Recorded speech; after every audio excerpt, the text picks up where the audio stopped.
आनंद आनंद परमानंद सतगुरु मंगलानंद जी साहेब सत्संग आश्रम, डेरा सतगुरु पीतानंद जी साहेब, धाम निगाना, जिला भिवानी, हरियाणा के सौजन्य से पहली पातशाही गुरु नानक देव जी।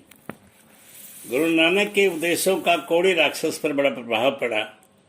उसने हाथ जोड़कर गुरु नानक से अपने पापों के लिए क्षमा मांगी और उसने जीव हत्या न करने की कसम खाई। भाई मर्दाना ने भी गुरु नानक से क्षमा मांगी और कहा कि यह उसकी गलती थी जो वह जरा सी भूख बर्दाश्त नहीं कर सका और उसने उनका साथ छोड़ दिया। पर गुरु नानक तो उसे शिक्षा देने ही चाहते थे। वह अपने शिष्यों के अवगुण पर ध्यान कहाँ देते। मुस्कुराकर उन्होंने मर्दाना को साथ लिया और चल दिए। जगह जगह घूमकर लोगों का उद्धार करते हुए गुरु नानक देव एक बार करतारपुर आए। दूर दूर से संगतें गुरु जी के पास आने लगी। उस समय तक गुरु नानक देव का यश सारी पृथ्वी पर फैल गया था। गुरु नानक देव ने यहाँ सर्वप्रथम गुरु गद्दी की स्थापना की और अपने हाथों से खेती करके सार्वजनिक लंगर की प्रथा डाली। इस लंगर में सभी छोटे बड़े बिना किसी भेदभाव के एक साथ भोजन करते थे और स्वयं ही अपने बर्तन साफ करते थे। यहाँ पर संसार यात्रा के समय जो वेश गुरु नानक ने धारण किया था उतार दिया।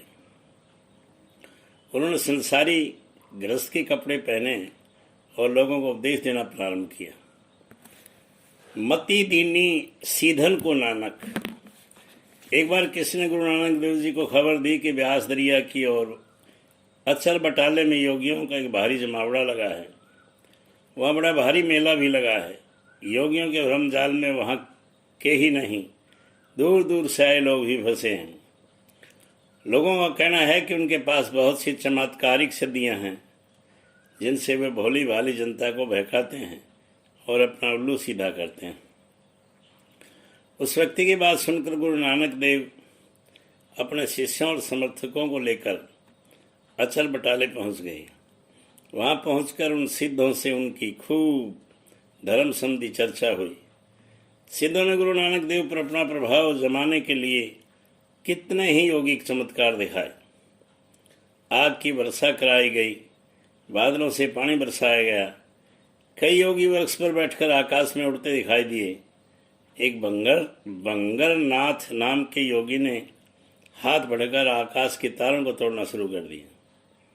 सिद्धों के ऐसे अद्भुत चमत्कारों को देखकर गुरु नानक के देव के साथ आए उनके समर्थक और शिष्य मर्दाना भयभीत दिखाई देने लगे। तभी गुरु नानक देव ने अपने पैरों की खड़ाऊ निकाली और उन्हें आदेश दिया कि इन सिद्धों के दिमाग जरा ठीक कर दो। आदेश पाते ही खड़ाऊ ने अपने अनेक रूप धारण किए और आकाश में उड़कर खट सिद्धों के सिरों से बरसने लगे। सिद्ध जिधर भी भागते खड़ाऊ उसी और जाकर उनकी ठुकाई करती।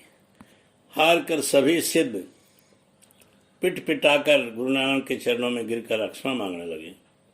तब गुरु नानक ने सिद्धों को क्षमा करते हुए कहा कि देखो सिद्धों, तुम्हारी ये तांत्रिक रिद्धि सिद्धियाँ ज्ञान के मार्ग की बाधक हैं। तुम इनके चक्कर में पड़कर न केवल अपना जीवन नष्ट कर रहे हो बल्कि भोली भाली जनता को भी गुमराह कर रहे हो। जो पुरुष मान, अभिमान और प्रतिष्ठा की कामना से रहित होकर निरंकार परमात्मा का स्मरण करता है वही परम पद को प्राप्त करता है।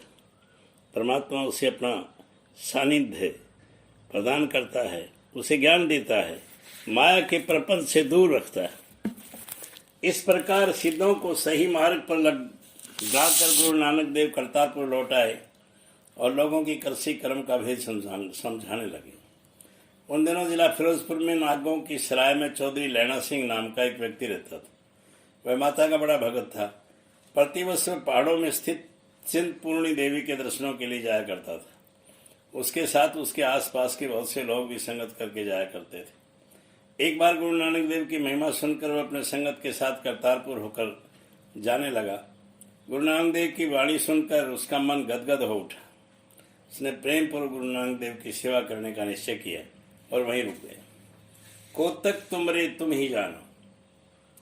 बहुत दिनों तक की गई उसकी सेवा से प्रसन्न होकर अपने अंत समय में गुरु नानक देव ने भाई लैना को ही गुरुगद्दी सौंपने का ऐलान कर दिया। इस पर भारी विवाद उठ खड़ा हुआ। गुरु नानक देव की पत्नी अपने बड़े बेटे को गुरुगद्दी सौंपना चाहती थी, लेकिन गुरु नानक देव ने स्पष्ट इनकार कर दिया। उन्होंने कहा कि श्रीचंद में इतनी बड़ी जिम्मेदारी उठाने की सामर्थ्य नहीं है। तब उसने अपने छोटे बेटे को गुरुगद्दी देने को कहा, लेकिन गुरु नानक देव ने गुरुगद्दी को अपने घर की जागीर बनाने के सख्त खिलाफ थे। उनकी दृष्टि में योग्य व्यक्ति ही इस गद्दी का हकदार हो सकता था।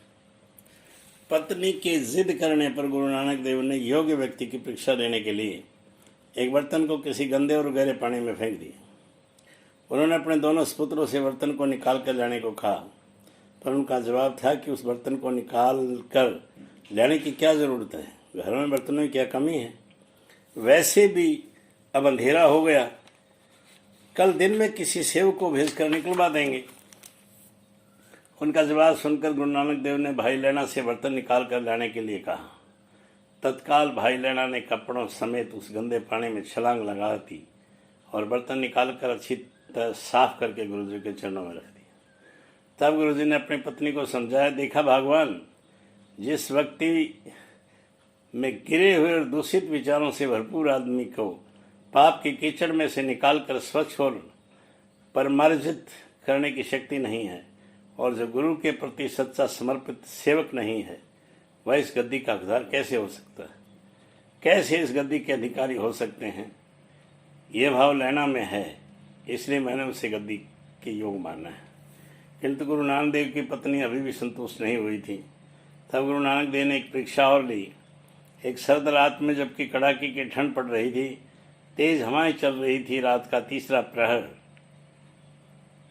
प्रारंभ होने वाला था, लोग रजाइयों में दुबके पड़े थे, बाहर निकालने की किसी की हिम्मत नहीं हो रही थी। तब गुरु नानक देव ने अपने पुत्रों से कहा, उठो बेटा, देखो सुबह होने वाली है, तुम दरिया पर जाओ और जाकर मेरे मैले कपड़े धो लाओ, कहीं संगत में मैं इन्हें पहनूंगा। गुरुदेव की बात सुनकर दोनों लड़के गुस्से में भरकर बिफर पड़े। पिताजी, आपको बुढ़ापे में दिमाग चल गया लगता है, सर्दी में के मारे लिहाफ से हाथ बाहर नहीं निकाला जा रहा और आप हमें नदी पर कपड़े धोने भेज रहे हैं। नहीं, हम नहीं जाएंगे। तब गुरु नानक ने भाई लैना को कपड़े धोकर लाने के लिए कहा तो लैना तत्काल उठ खड़ा हुआ और मैले कपड़े लेकर नदी की ओर चला गया। वहां जाकर उसने सारे मैले कपड़े धो डाले और फैलाकर हवा में सुखा भी दिए। दिन निकलते ही भाई लैना कपड़े लेकर हाजिर हो गया। इस घटना के बाद गुरु नानक देव की पत्नी और पुत्रों ने कुछ नहीं कहा, लेकिन संदेह अभी भी उनके मन में बना रहा। तब एक दिन गुरु नानक देव जी ने पागलों जैसा स्वांग रचा और डंडा उठाकर जंगल की ओर जाने लगे। उनके पीछे जो भी आता उसे वह डंडा मारकर भगा देते, लेकिन कुछ फिर भी नहीं भागे। वे पिटते रहे और उनके पीछे पीछे चलते रहे। फिर उन्होंने अपनी झोली में से निकालकर बहुत सी असरफियाँ वहाँ बिखेर दी। उनमें से कुछ उन असरफियों को उठाकर चलते बने। चलते चलते वहाँ एक जंगल में पहुँचे। वहाँ एक मुर्दा पड़ा था। उसकी ओर देखकर गुरुजी ने आदेश दिया कि जो ये मुर्दा खाएगा वही मेरे साथ रह पाएगा। गुरु नानक देव की बात सुनकर सभी सहम गए और पीछे हट गए, लेकिन भाई लैना वहीं खड़ा रहा। उसने गुरुजी से पूछा, गुरुजी आप आज्ञा करें, मैं इस लाश को पैरों की ओर से खाऊं या सिर की ओर से? सिर की ओर से खा, गुरु नानक ने कहा और एक चादर उस लाश पर डाल दी। भाई लैना आगे बढ़ा और उसने सिर की ओर जैसे ही चादर उठाई तो आश्चर्य से देखता रहेगा। वहाँ लाश की जगह एक कढ़ाई रखी थी जिसमें गर्मा गर्म हलवा रखा था। इस कौतुक को देखकर दूसरे लोग भी पास आ गए और आश्चर्य से देखने लगे। तब गुरुजी ने भाई लैना से कहा कि लैना, ये कढ़ा प्रसाद लोगों में बांट दे और तू भी खा। लैना अंगद हो गए। लैना ने प्रसाद बांटना शुरू कर दिया, लेकिन वह खत्म होने का नाम ही नहीं ले रहा था। अंत में गुरु के आदेश पर वह कड़ा प्रसाद मछलियों को खिला दिया गया। सभी गुरुजी की जय जयकार करने लगे। गुरुजी अपने शिष्यों के साथ वापस लौट आए। कुछ दिन बाद उन्हें अपना अंत समय निकट आया जान पड़ा तो सारी संगत के सामने उन्होंने अपना उत्तराधिकारी भाई लैना को बना दिया। बड़ा भारी जलसा हुआ, लंगर लगा, दूर दूर से संगतें आकर जुड़ी। गुरुजी ने भाई लैना को गद्दी पर बिठाकर 5 पैसे और एक नारियल देकर तिलक कर दिया। उसी दिन से भाई लैना गुरु अंगद देव हो गए। गुरु नानक ने सारी संगत से कहा, भाई अंगद मेरे अंगों का ही अंश है, ये मेरा दूसरा रूप है। बाबा मणिन गोर मुद अंगद के ही में, उन सत्संग और गुरु नानक जी बसे आनंद। कहते हैं कि गुरु नानक का जब दिवासन हुआ, देहांत हुआ, तब उनका पार्थिव शरीर लोप हो गया था। चादर उठाकर जब देखा गया तब उसके नीचे फूलों का ढेर पड़ा था। सभी धर्म के लोगों ने उन फूलों को उठाकर अपने अपने ढंग से उनका अंतिम संस्कार किया। 22 सितंबर सन 1539 में गुरु अंगद देव को गद्दी सौंपने के बाद ही उन्होंने अपने प्राणों को परम तत्व में लीन कर दिया था। बस।